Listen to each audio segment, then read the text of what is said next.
నిజంగా బాధ అనిపిస్తూ ఉన్నది. నిన్నటి నుంచి మనం యూట్యూబ్లలో చూస్తూ ఉన్నాం.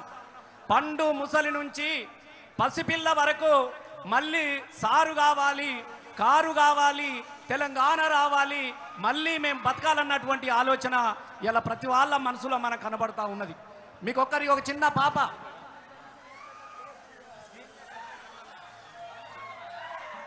ఈ పాపను చూసిరా మీరందరూ? ఈ పాపను చూసిరా అన్న? మిమ్మల్ని కాసేపు నవ్వించడానికో ఎగిరిపించడానికో కాదన్న, బాధ అనిపిస్తూ ఉన్నది, ఏడుపు వస్తూ ఉన్నది. ఒక్కొక్కటి యాద్ చేసుకుంటే నిద్ర పట్టట్లేదు. ఎందుకనంటే ఏ దుఃఖమైతే పోవాలని, ఏ తెలంగాణ అయితే రావాలని 14 సంవత్సరాలు మడమదిప్పని పోరాటం చేసి తెలంగాణ రాష్ట్రాన్ని సాధించినటువంటి మన నేత కేసీఆర్ గారు ఎట్లా ఆగమైనవో తెలియదు, ఎవని కన్నుబడ్డదో తెలియదు, ఎవడు మోసం చేసిండో తెలియదు, ఎవని అబద్ధాలకు ఆగమైపోతిమి, మళ్ళా గోసపడుతున్నాం కదా అని చెప్పేసి ఇగో ఈ చిన్న పాప. చాలా మంది యూట్యూబ్లల్లా రజతోత్సవ సభ కోసము ప్రత్యేకమైనటువంటి పాట పాడినటువంటి ఈ చిన్నారి నాకు నిజంగా ఇదే 2001లో కేసీఆర్ రాసినటువంటి పాట నేను ఒకటి పాడిన. ఆ రోజు 20 సంవత్సరాల క్రితం తల్లి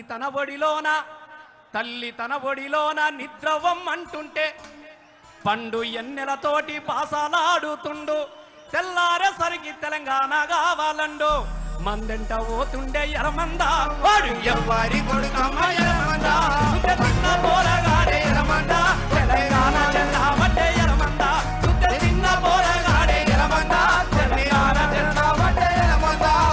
చెరువెందుకెండిందో ఆ రోజుకి ఇట్లాంటి పిల్లగాడు, మా గొల్లల పిల్లగాడు, మా యాదవుల పిల్లగాడు, మా ముదిరాజుల పిల్లగాడు, మా గౌలల్ల పిల్లగాడు, సబ్బండ సకల కులయాల పిల్లగాడు గాడు అడిగిండో చెరువెందుకెండిందో చెప్పుమంటున్నాడు, వాగు వంకలు తిరిగి ఊసూరు మన్నాడు.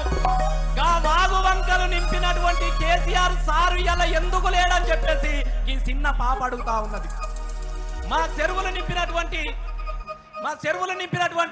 మా సారు ఏడని గోసపడుతున్నాడు అని చెప్పేసి మన గోస మోసుకొచ్చినటువంటి ఈ చిన్నారి అల్లుకొని పడినటువంటి పాటను ఆశీర్వదిద్దాం. ఆ చిన్నారి ఆశయాన్ని నెరవేర్చాలంటే మళ్ళీ మన కేసీఆర్ కావాలన్నటువంటి ఆలోచనకు బీజం మన పునాది పాప.